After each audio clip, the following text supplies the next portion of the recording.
열등감이라는 게 밑바닥에 우월감이라는 게 있으니까 그럼 이거는 좀 거꾸로 내가 더 잘났다, 멋지다, 나는 훌륭하다, 난 정말 괜찮은 사람이라는 게 과하게 올라간 거 이면에는 또 열등감이라는 게 또 있는 거고, 그 이게 전체적으로 보면 그거 이면에는 항상 반대적인 게 존재할 수 있다 이렇게 보는 거죠. 그 사람은 지금 뭘 갖고 있느냐면 비합리적 신념을 갖고 있잖아요. 거기에는 때로는 논박이 들어가야 되는데 인간관계에서 그게 함부로 못 들어가요. 그럼 자기가 이렇게 돼 있는데 그걸 깰 필요가 없잖아.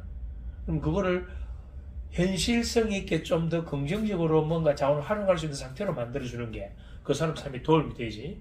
이걸 우리는 밑바닥에 있는 거 끄집어 올리기도 힘든데 애써 저 위에 올라가 있는 걸 저 밑바닥으로 내릴 필요는 없잖아. 이제 그걸 어떻게 보면 이제 좀 조율이라는 거고, 또 그걸 우리가 이제 수업 과정에서 그런 사람들에게는 좀 더 현실을 만나고 좀 더 많은 기둥을 세워가지고 유연성을 조금 더 가있게 만들어주지. 결국 그것도 일종의 교조적이거든. 교조적. 내가 이거다 라는 한 가지에 지금 꽂혀 있는 거잖아. 그럼 교조적이라는 걸 바꾸려면 비교조적으로 만들어줘야 되고, 비교조적이라는 건 뭐냐면 하나가 아닌 여러 가지 속에서 내가 있다.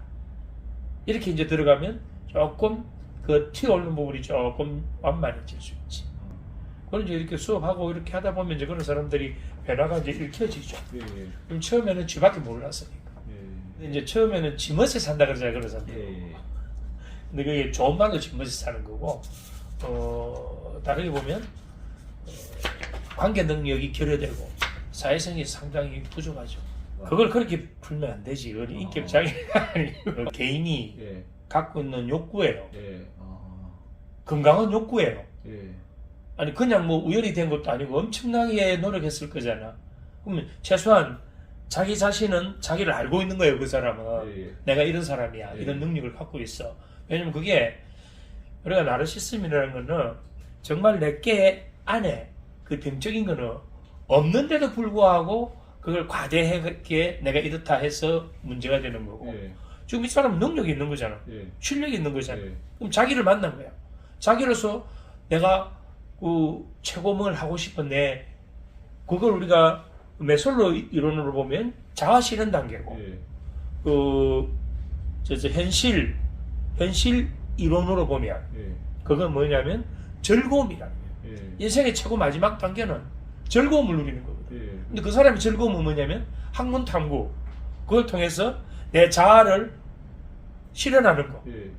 그 사람은 자기 삶을 살고 있는 거잖아. 아까 인격 장애 뭐 이렇게 갖다 붙이면 안 되는 게, 심리는 어떤 사람을 알아도 지금 현재 만들어져 있는 진단명이나 심리적 용어를 가지고 그 사람에게 갖다 붙이면 멀쩡한 사람은 아무도 존재하지 않습니다.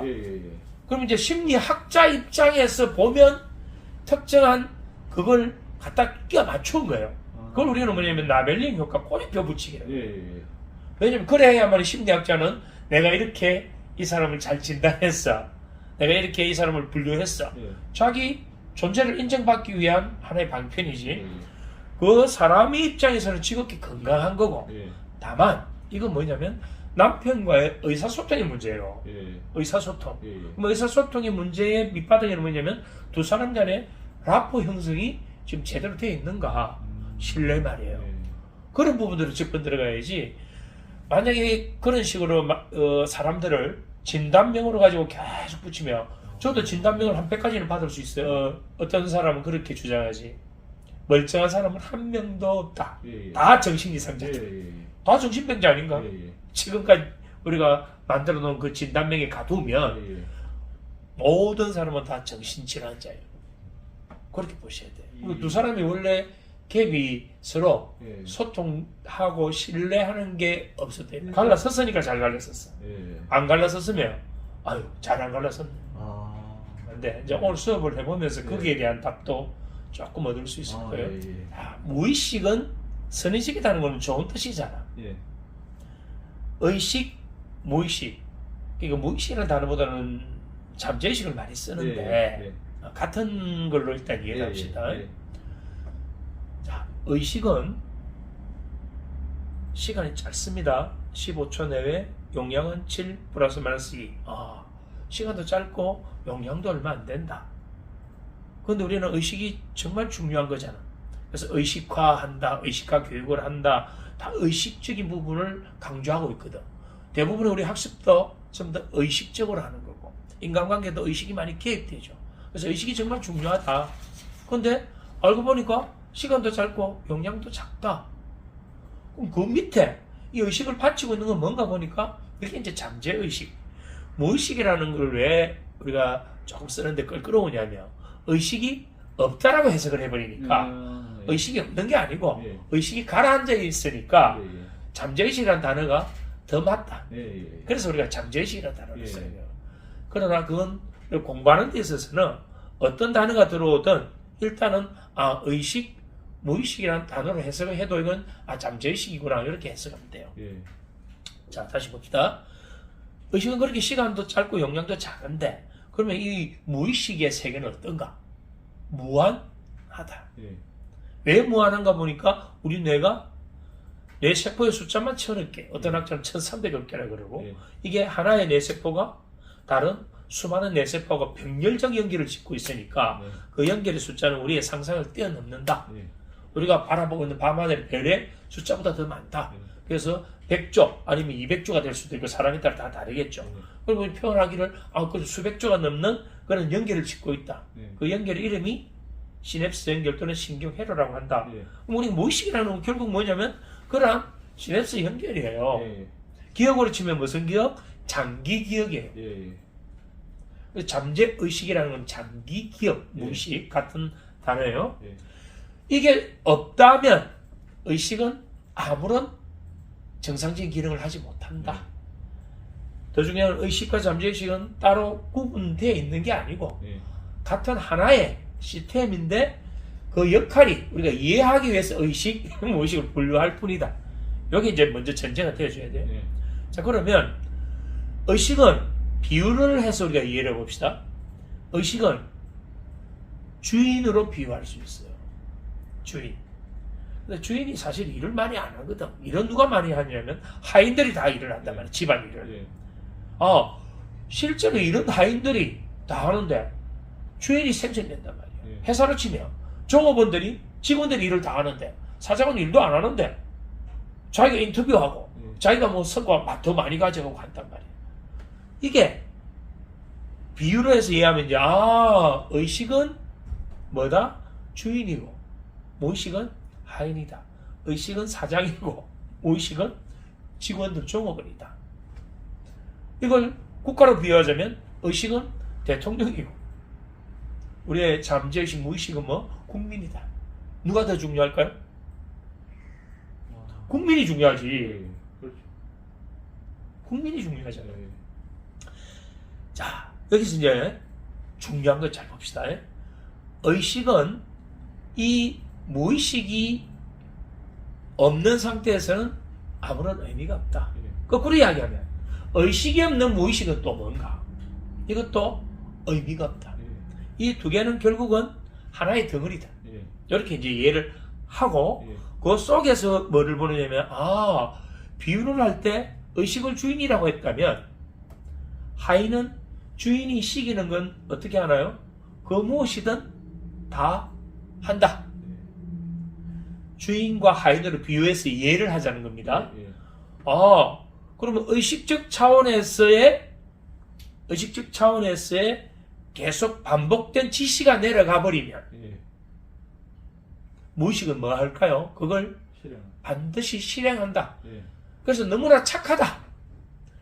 그것이 긍정적인 것이든 부정적인 것이든 가리지 않고 의식에서 반복해서 지시가 내려오면 무조건 수용해서 그걸 실행해버린다.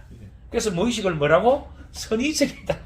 이렇게 이제 해석을 하는 거예요. 왜냐면 이 단어만 가지고 무의식이 선의적이 되려면 이해하기 힘들어요. 긍정이든 부정이든 가리지 않고 반복적으로 의식적 지시가 내려가 버리면 무조건 따른다. 중요한 건 의식에서 지시가 내려간 게 해결이 안 되면 어떻게 될까요? 그게 바로 미해결 과제가 되는 거예요. 해결이 안 되면 미해결 과제가 되거나 억압된다. 예. 그래서 미해결 과제와 억압은 우리 심리적 기전에서 어떻게 일어나고 있느냐면 이 잠재의식 차원에서 끊임없이 이걸 해결하기 위해서 작동이 됩니다. 예. 그럼 이 미해결 과제와 억압이 많으면 내 심리적 기전이 작동되고 있으니까 에너지가 많이 쓰인다 이게. 여기에 더 많은 에너지를 써버리기 때문에 특정 과제에 공부를 하거나 일을 하거나 뭐 사업을 구상하거나 상상하거나 여기에는 에너지 동원의 그 농도가 진하지 않다. 컴퓨터에 비교하면 아주 또 빨라지죠. 그러니까 불필요한 부분들의 그러한 쓸데없는 불필요한 것들이 계속 작동되고 있는 상태가 우리가 의식적 차원에서 내려갔던 이런 부분들이 해결 안 되면 해결될 때까지 24시간 작동된다. 왜? 의식은 깨어있는 동안만 작동되지만 우리의 잠재의식은 24시간 잠자고 있는 동안에도 우리 잠재의식은 작동돼요. 이 잠재의식이 만약에 작동이 안 된다면 우리가 숨을 쉬고 우리 몸을 어떤 컨트롤하고 하는 기능들조차도 다 멈춰버리잖아. 그래서 이 잠재의식에 내려간 어떤 지시는 해결될 때까지 그걸 해결하기 위해서 끊임없이 작동되고 있다. 이렇게 되면 이제 왜 그렇게 작동을 하는가 보니까 이 잠재의식은 의식적 차원에서 내려온 지시는 반드시 완수해야 된다는 정말 충실한 하인이죠. 정말 착한 하인이죠. 예. 그래서 이 무의식은 선의식이다 이렇게 표현한 거예요. 이해가 됐나요? 예. 아까 이제 컴퓨터 이야기를 멋지게 하셨잖아.